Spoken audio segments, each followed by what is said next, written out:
Hey, this is Paul Slackis. Hi, Paul Slackis. I'm speaking to Dr. Lucille Burbank. Hi, how are you? Oh, fine, Paul. It's nice to talk with you. I'm so excited to talk to you because you've been involved in a business I've been involved with for 50 years. I know. And so Yes. we're going to talk Sesame Street. We're going to talk Captain Kangaroo, Mr. Rogers, and we're going to talk about Elmo and Miss Piggy and Kermit the Frog. We're talking about things that I'm in love with. The Inside Secrets of Sesame Street, the third edition. Dr. Burbank, she's had the great fortune to be a consultant and involved with these shows. I don't know how you pulled that off, but it's a good one. I only was the production manager of Captain Kangaroo and only the business manager of Channel 13. So, but I didn't get to work specifically on Sesame Street, so I could have had a happy day every day. And so show business is your life. And obviously you enjoyed and been a happy camper. So tell us about Sesame Street and your involvement and about the book, because it's a fascinating, wonderful show that has been on so many years, internationally, nationally. A lot of my friends at Channel 13 went over to Children's Television Workshop. They became in charge of Children's Television Workshop. So I have a long history there. Boy, am I talking a lot. All right, go ahead. I think it's great. I love listening to you. So, well, see, she's a great consultant already. Here's the proof. She's happy listening to me. And all right, but enough about me. I've told you my whole life story. So tell me about you.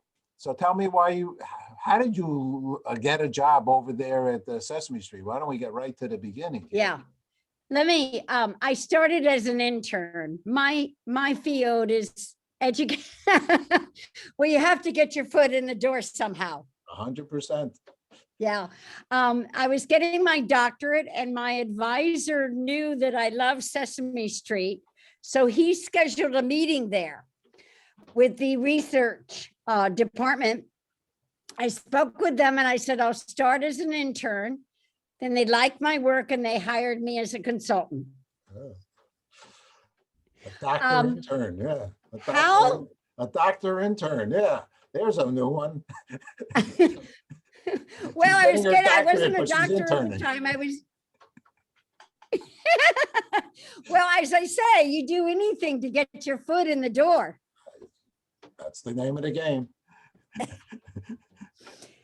Let me tell you how this came about because it's an interesting story. I was obviously getting my doctorate while I was a consultant at Sesame Street. And I had the idea because the pioneers were all live there for my dissertation to do interviews with the staff. And I selected 3 prominent children's television series, Captain Kangaroo, Mr. Rogers' Neighborhood, and Sesame Street.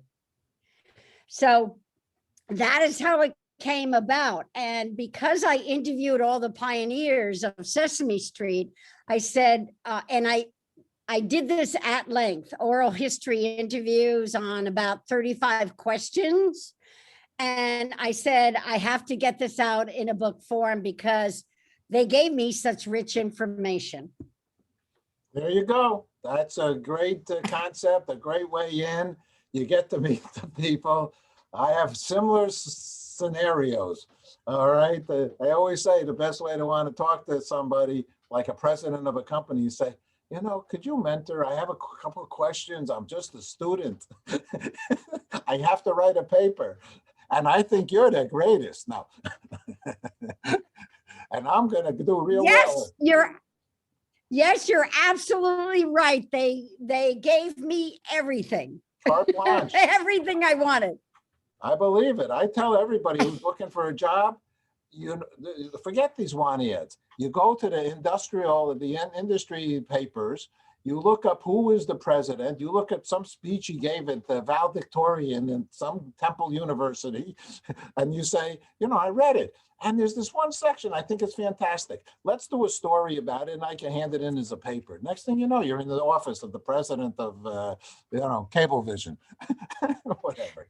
It was fabulous because after I did some interviews, I wrote a letter to Joan Cooney, the co-founder, and she said, "Oh my gosh, all these people you've interviewed. Oh, I want an interview I want too."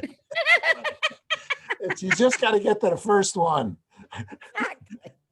Exactly. So because the information was so rich, this is how the book developed. I didn't picture myself as a writer, but I had to get it out of my dissertation and into a book form.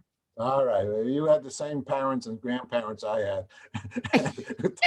Taught us these little tricks. Shh, we shouldn't be telling everybody. The next thing you know, they're all going to be in the president's office. We won't be able to get in. Bravo. Right. Shh, we'll keep it low. We'll talk quietly. Okay. So now. It's our secret. so now we have this wonderful book. And it's in the third edition. Why is it the third? Yeah, you interviewed a couple new people and put them in? Or what happened? No, I updated it because the second edition only went to 45 years of Sesame Street. Sesame Street has turned, no, it was important. It was important, really, and I'll explain why, Paul. I was saying, only 45 years on TV. So Sesame Street turned 50 years old in 2019. And the results were in. That was a heck of a party at So, Cipriani's. and they had done. Did you go to that party at Cipriani's for the 50th anniversary of Sesame Street? I really did not. I was being honored at a gala at the same time, and I really had to go to this gala. So, but it's okay. It's just, we're so busy. I mean, there were 1,000 people there.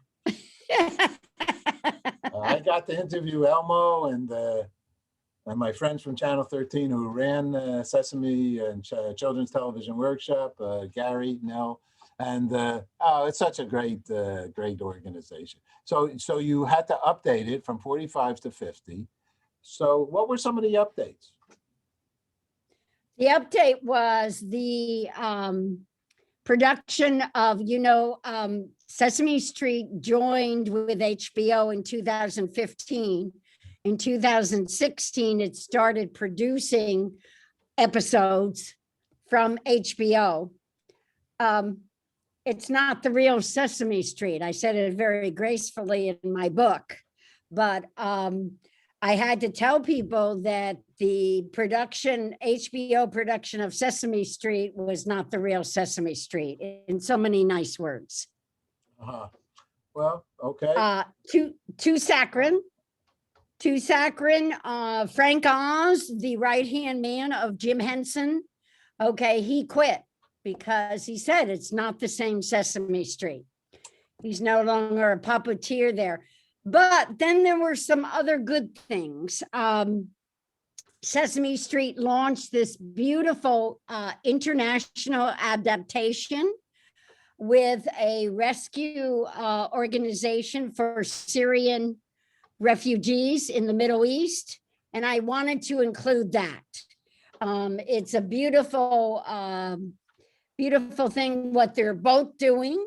And so they've produced a new adaptation of Sesame Street, which is more emotional. It handles the emotions rather than the cognitive. So in other words, these refugee children are afraid, they feel alone, they are scared. Well, I said that, scared, alone, unhappy. So instead of dealing with the cognitive issues that Sesame Street usually does, it is dealing now with the emotions. And so I wanted to update it there. Also, they introduced a new Muppet for autism, Julia. And that was introduced in about 2017. I wanted to go there and explain about that. And then also, even though the episodes coming out of HBO are not the same Sesame Street, they do some specials for the pandemic and some initiatives. And I wanted to highlight those so that people could know that was different. That was the real Sesame Street. I didn't really say it in those terms, Paul. I was very, very nice. And I just said, you have to know that it's a different Sesame Street coming out of HBO. Is it still, I'm sorry, but I think it is. It's still on the air, right? I mean, it's still on HBO? Yeah, they're still connected with HBO. Let me see, 16, I think they have maybe 1 or 2 more years with HBO.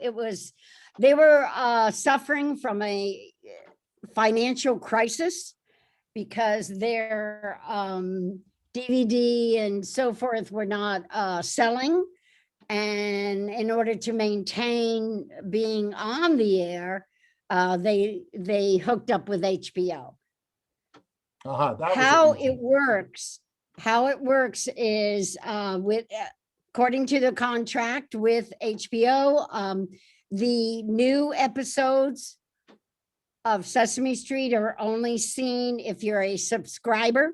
And then now 9 months down, those new episodes are on PBS. Okay. That's okay.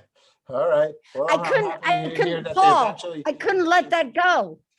It's okay. I was with Channel 13 many, many years, and I worked on a lot of TV shows, and community, in essence, public, in essence, television, and CBS, even though commercials until you choke, and PBS still has commercials also, which I wasn't even involved with, but they have to pay for it is a tough one, but it is what it is. It's the nature of the business. And hopefully we'll look positively. Hopefully the HBO is building their, getting their audience to watch it.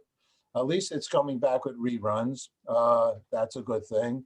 And then to a certain degree, it's, a little bit not so timely, their shows, I don't think, in general, right? I mean, Captain Kangaroo and Mr. Rogers, and they're evergreen, they call it in the industry, right? And Sesame Street's an evergreen. You could put it on now. I mean, maybe there's a racial, and maybe Black History Month or Asian History Month or another history of all history. Every month there's some kind of something. Maybe that. So the smart programmer will probably just play that show during that time. Again, I don't know, but exactly. And you can always go on YouTube and get, before Sesame Street, before they joined up with HBO. But still, it's, as you said, it's the nature of the business. I just had to include that data. And by the way, your resume is so impressive with your work with PBS. Well, and I was, I was with Channel 3. I was the associate producer of a soap opera, Love of Life. But because I was with CBS a long time too, and they canceled. Well, was that On the Family? Well, I started with On the Family and Sonny Shear, Carol Burnett, because I was assistant manager to studios in California, so I went out to California, worked in there, and that's where they pump out television. I mean, if you want to learn about television, California, Los Angeles is television. Everybody you talk to in every diner has something to do with the movies or television. That's their town, more so than New York. And that was a great experience and great shows and stuff. And then I came back for the Captain Kangaroo show, actually. I was able, go ahead. I was able to interview Bob Keeshan. Yeah, on Captain Kangaroo, which was fun. And then I interviewed the whole staff. good. And I was also able to interview Fred Rogers, which was wonderful. Marvelous. Yeah, great. You lived Yeah. a lucky career in that part of your time, and now you have other continuing on with other good things in your life. As we started speaking about, you have more of a family and so on and so forth, grandkids and so on and so forth. So your grandkids watch Sesame Street? Are they that age or are they older? Well, my grandchild is 13 years old. No, Okay. unfortunately, though, when she was younger, she didn't watch it as much. I tried to encourage it, but her mother kind of didn't go there. But that's okay. That's okay. She's doing all right. Okay, I didn't want to necessarily admit it in this interview since I'm recording it. I'll have to live with it my whole life. I wasn't much of a Sesame Street watcher myself growing up. I don't think I watched it that much. I was more of a Three Stooges. Well, and Three Stooges are such fun. And Bert and Ernie. I like the Remember Three Bert and Stooges. Ernie, Yeah. that duo, Bert and Ernie? Well, Yeah, Jim Henson loved Laurel and Hardy yeah, that's and, patterned Bert and Ernie after them. Those old time duos. Jim Henson, he loved TV and he really went into TV. That was his medium. And he patterned Bert and Ernie after the duos that were prevalent on TV. That's an interesting commentary. Any other little tidbits of Yeah, info? yeah. Do you know how Elmo was developed? No? Okay, this is fun. A script writer wrote to have a red Muppet just by chance. All right, and there was one in the drawer. And so Hunt then was the puppeteer, and he took out the red Muppet or puppet, Muppet, and he was having trouble getting the voice. So he threw it over to this other puppeteer and said, "Hey, Kevin." All of a sudden, his name just left me, but it'll come back. Gee, I hate when that happens, but at any rate, Okay. wait a minute, let me just, okay, wait a minute. Oh dear. I know it so well. Wait a minute. That's why you forgot it. I know, that's probably why. That's 100% why. I sometimes have to look at the business card to remember who I am. That's so cute. I'm just seeing, let me see. Let me just quickly look it up here. It just left me.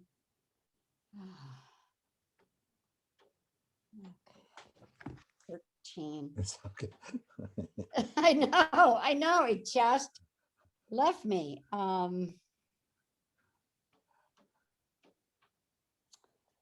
Okay. Wait a minute. Just give me one more second. No problem. 31. Oh, this is awful. I know It's okay. the name Don't like the back of don't my you worry. hand. Don't you- While you're looking, I'm looking, I'm doing something too. Oh, We're Kevin productive Clash. people. Kevin Clash. Kevin Clash. See that? I knew Yes. it would come. Okay. I know I had to look it up. You're like Sesame Street. You have good vibes and you're a fun person. And I think that is good because you got to be young at heart to watch young at heart content. If not, then most people say it's like these animated movies, right? They say to you, "What are you, a child?"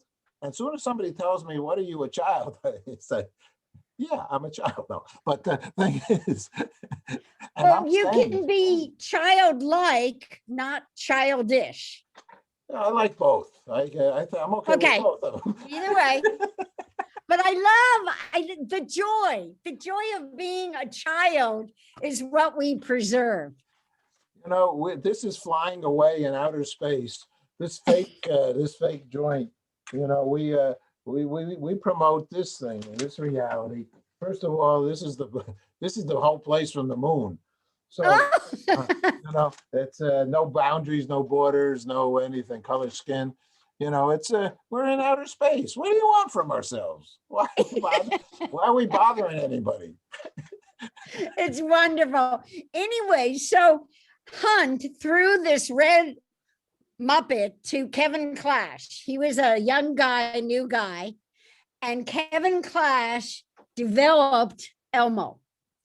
In other words, he played Elmo. He was the puppeteer for Elmo for about 18 years. And it was because of Kevin Clash that Elmo existed. And it was just one of those things. It was written in the script. Hunt couldn't do the voice, but Kevin Clash went there, developed the whole character and everything. It's a beautiful show. Your book's a beautiful book. And I hope the whole wide world, everybody in the whole 8 billion and growing as we speak world reads it and learns from Sesame Street, because I think everything, what did Robert Fulghum say? Everything we ever learned, we learned in kindergarten. Yes, isn't that true? Right. I go back to that a lot. It's so true, you know, and I think mentally, actually, I did worked on the Brain series on Channel 13 for a couple of years, a long time ago.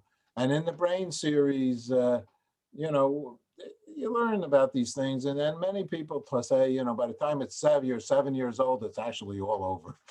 You learn about 80% of what you're ever going to learn in the first 10 years, 12 years. I mean, you're a doctor of all these things that I'm talking about. You have better sense than I do. But then what do you got? You got about 20% left. So every time we start to think we're learning more, in essence, we've basically learned all the major things in our life, right? It's true. And that's why Sesame Street was developed. Right. To take advantage of that learning. And because the brain is rapidly developing, and this is a great time to make an impression so that the rest of your life will be less, you know, not so hard. You'll love school more. You'll love learning more.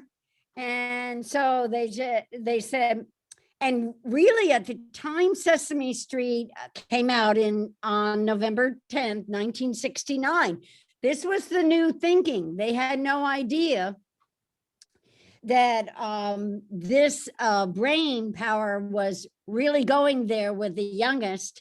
And so Sesame Street said, let's have TV reach its potential and teach these kids.